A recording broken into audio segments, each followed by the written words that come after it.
ರಾಜ್ಯ ಕಾಂಗ್ರೆಸ್ನಲ್ಲಿ DK Shivakumar CM ಪಟ್ಟಕ್ಕೆ ಏರಿದ ವಿಚಾರವಾಗಿ ಹಳೆಯ ಮೈಸೂರು ಭಾಗದ ಬಿಜೆಪಿ ನಾಯಕರಲ್ಲಿ ಹೊಸ ಆತಂಕ ಶುರುವಾಗಿದೆ. ರಾಜ್ಯದಲ್ಲಿ ಒಕ್ಕಲಿಗ ಸಮುದಾಯಕ್ಕೆ ಕಾಂಗ್ರೆಸ್ ನಾಯಕರು ಮಣೆ ಹಾಕಿದ್ದಾರೆ. ಒಕ್ಕಲಿಗ ಸಮುದಾಯದ ಮತಗಳು ಒಡೆದು ಎರಡು ಭಾಗವಾಗುತ್ತದೆ. ಒಂದು ಭಾಗ ಎಚ್.ಡಿ. ದೇವೇಗೌಡರ ಕುಟುಂಬಕ್ಕೆ ಹೋದರೆ ಇನ್ನೊಂದು ಭಾಗ ಡಿಕೆ ಶಿವಕುಮಾರ್ ಕಡೆಗೆ ವಾಲಿದೆ. ಹೀಗಿರುವಾಗ ಜೆಡಿಎಸ್ ಜೊತೆಗಿನ ಮೈತ್ರಿ ಹೇಗೆ? ಇಂತಹ ಸಂದರ್ಭದಲ್ಲಿ ನಾವುಗಳು ಬಿಜೆಪಿ ಪಕ್ಷದಲ್ಲಿದ್ದೇವೆ. ಅಲ್ಲಿಯೇ ಇದ್ದು ಅಲ್ಲಿಂದಲೇ ಕಣಕ್ಕಿಳಿಯುವ ಪ್ರಯತ್ನ ಮಾಡಬೇಕೆ ಅಥವಾ ಮೈತ್ರಿ ಆಗಲಿದೆ ಅದು ಮುಂದುವರಿಯಲಿದೆ ಎಂದು ಸುಮ್ಮನಿರಬೇಕೆ ಅಂತ ಪಕ್ಷದ ನಾಯಕರಲ್ಲಿ ಟೆನ್ಷನ್ ಶುರುವಾಗಿದೆ.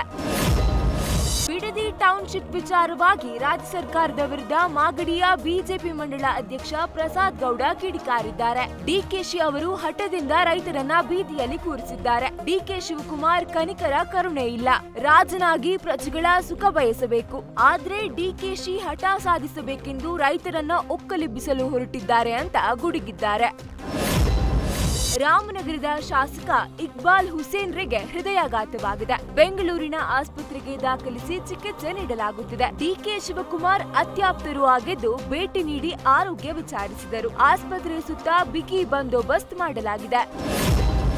ಮಾಜಿ ಸಿಎಂ ಸಿದ್ದರಾಮಯ್ಯರನ್ನ ವಿಶ್ವಾಸದಲ್ಲಿಟ್ಟುಕೊಂಡೇ ಚುನಾವಣೆ ಎದುರಿಸಲು ಪ್ಲಾನ್ ಮಾಡಿದ್ದಾರೆ. ನಾಯಕತ್ವ ಬದಲಾವಣೆ ಹಿನ್ನೆಲೆಯಲ್ಲಿ ಅಹಿಂದ ಮತಗಳು ಕೈ ತಪ್ಪಬಹುದೆಂಬ ಆತಂಕದಲ್ಲಿ ಕಾಂಗ್ರೆಸ್ ಬೆನ್ನಿಗೆ ಹಿಂದುಳಿದ ವರ್ಗಗಳ ಮತಗಳು ಚದುರಬಹುದು. ಅದರಲ್ಲೂ ಮುಂದೆ ಬ್ಯಾಕ್ ಟು ಬ್ಯಾಕ್ ಚುನಾವಣೆಗಳು ಎದುರಾಗಲಿದ್ದು ಈಗಿನಿಂದಲೇ ಕಸರತ್ತು ನಡೆದಿದೆ. ಹಾಗಾಗಿ ಅಹಿಂದ ಸಮುದಾಯವನ್ನ ಹಿಡಿದಿಟ್ಟುಕೊಳ್ಳಲು ಸಿದ್ದರಾಮಯ್ಯರನ್ನ ಸಮರ್ಪಕವಾಗಿ ಬೆಳೆಸಿಕೊಳ್ಳಲು ತಂತ್ರ ನಡೆಸಿದ್ದಾರೆ.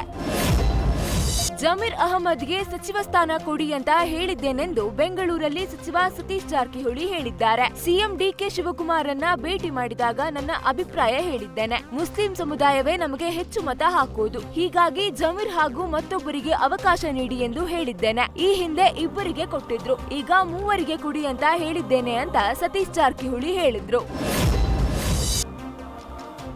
ಗ್ಯಾರಂಟಿಗಳಿಗೆ ಮರು ಅರ್ಜಿ ವಿಚಾರಕ್ಕೆ ಗೃಹ ಸಚಿವ ಪ್ರಿಯಾಂಕ್ ಖರ್ಗೆ ಸ್ಪಷ್ಟನೆ ನೀಡಿದ್ದಾರೆ. ಗ್ಯಾರಂಟಿಗಳನ್ನ ನಿಲ್ಲಿಸ್ತಿಲ್ಲ, ಗ್ಯಾರಂಟಿಗಳು ಅರ್ಹರಿಗೆ ಹೋಗಬೇಕು. ಹಾಗಾಗಿ ಪರಿಷ್ಕರಣೆ ಮಾಡಲಾಗ್ತಿದೆ. ಮತ್ತೆ ಎಲ್ಲರಿಂದ ಅರ್ಜಿ ಹಾಕಿದಾಗ ಪರಿಶೀಲನೆ ಮಾಡಲು ಸುಲಭವಾಗುತ್ತದೆ ಎಂದಿದ್ದಾರೆ. ಅಲ್ಲದೆ ಬಿಜೆಪಿಯವರಿಗೆ ಯಾಕೆ ಆತಂಕ, ಅವರಿಗ್ಯಾಕೆ ಸಮಸ್ಯೆ? ಬಿಜೆಪಿಯವರು ಅವರ ಕಾರ್ಯಕರ್ತರಿಗೆ ಗ್ಯಾರಂಟಿಗಳು ಬೇಡ ಅಂತ ಬಿಡಲು ಹೇಳಲಿ, ಗ್ಯಾರಂಟಿಗಳು ಬೇಡ ಅಂತ ಅಭಿಯಾನ ಮಾಡಲಿ. ಅವರಿಗೆ ಗ್ಯಾರಂಟಿ ಬೇಡ ಅಂದ್ರೆ ತಗೊಳ್ಳೋದು ಬೇಡ, ಬೇರೆಯವರು ತಗೋತಾರೆ ಅಂತ ಬಿಜೆಪಿ ವಿರುದ್ಧ ಕಿಡಿಕಾರಿದ್ದಾರೆ.